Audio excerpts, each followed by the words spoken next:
PUAtraining.com.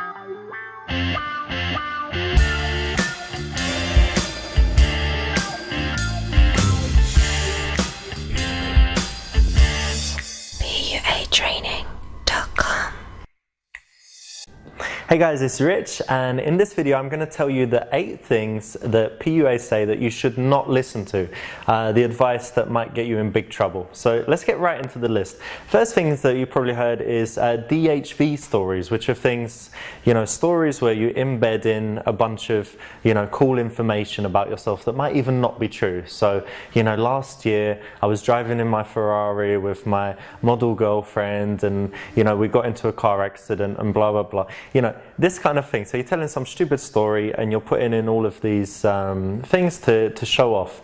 And this is the first thing you shouldn't do. I believe that it's a demonstration of lower value, not higher, when you meet a girl and in the first minutes you try and tell her a lot of cool things about yourself.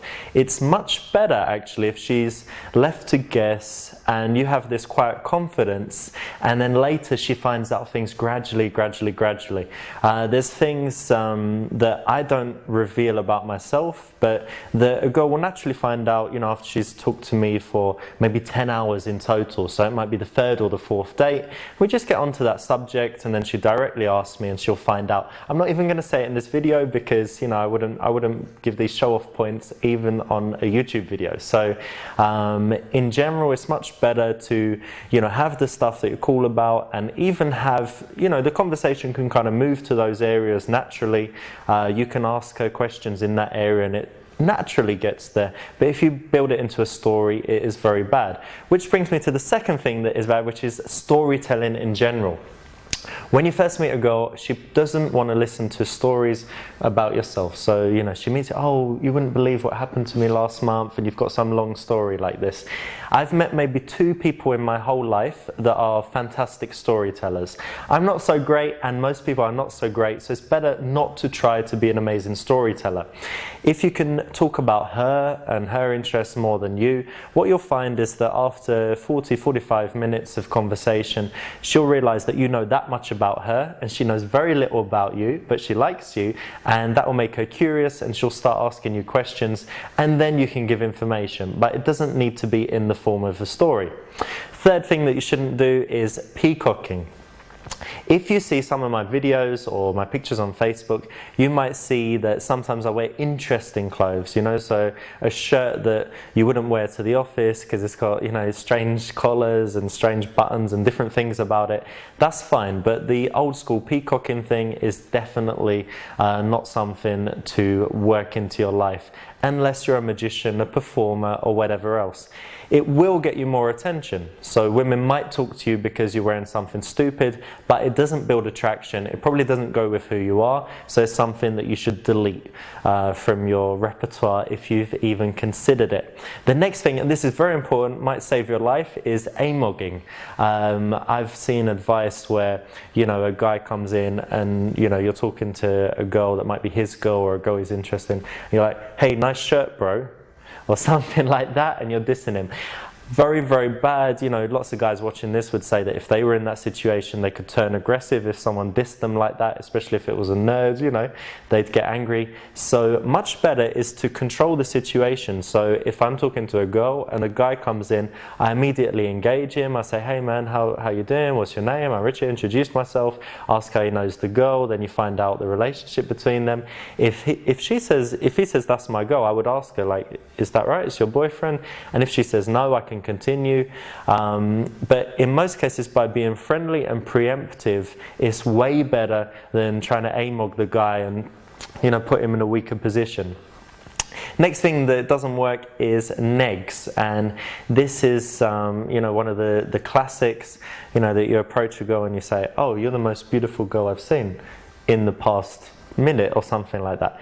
It's awful. It's one of the worst things you can do.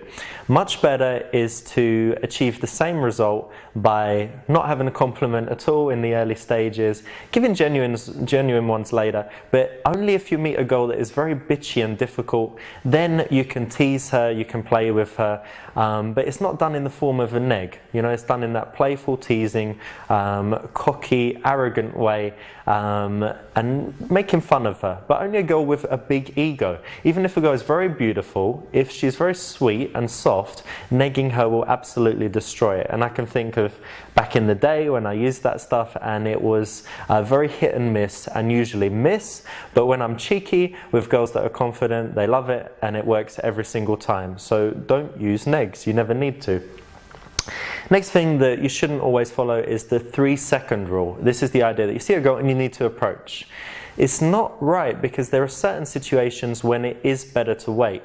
If you're coming to a place and you know lots of people and you're with your friends and it's early in the night and you want to have some fun first, it's actually okay to just make some connection from a distance and, you know, let her see you, let her take you in, get comfortable with you, see you interact with friends, and pick that moment, not when she's on the way to the toilet or something like that, but when there's a lull in her conversation.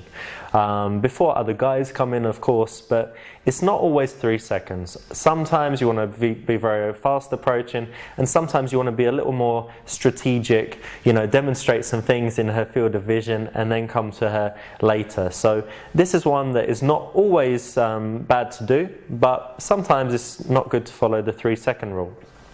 Another one that I've seen guys do that is just stupid is not buying girls drinks. So they've been talking to a girl for 10 minutes, their drink is finished, she hasn't got one, or she's finished hers, and they're like, you know, okay, I'm going to go get myself a drink, or they just stand there and they don't get any more.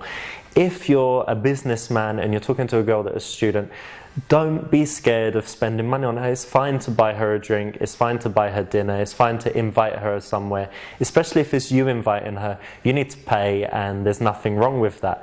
This whole thing comes from the opener, you know, you're pretty, can I buy you a drink? That's completely wrong. But once you know that she isn't just talking to you to get the drink, that you're having a nice conversation, it's the gentlemanly thing to do, and there is nothing wrong with it. If she's a high-powered businesswoman, then fine, she can get you the next one. But in most cases, you know, be the man, be the leader. It's fine to buy her a drink. Finally, about not drinking yourself, I remember I used to drink tap water every time when I went out, and that was okay because I was going out a lot and it would have cost a lot of money to buy alcohol, but don't think that you can't have a drink.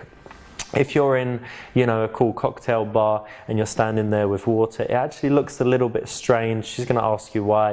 If you've got good reasons and stuff, maybe it's okay. But generally, girls don't trust guys that aren't drinking. They think it's a little bit strange. So have 1 or 2 cocktails, you know, drink it slowly. When you're meeting people, try and get it out of your hand so that you can gesture, so that you can touch and things like that. But don't be scared to have a drink. It's not all bad. And especially if you go on a date, the girl might not drink if you don't, and things will be much easier if you both have a few glasses of wine. So don't follow that advice. There you have it, guys. Those are the 8 things. I think I got them all. I'm just going to check.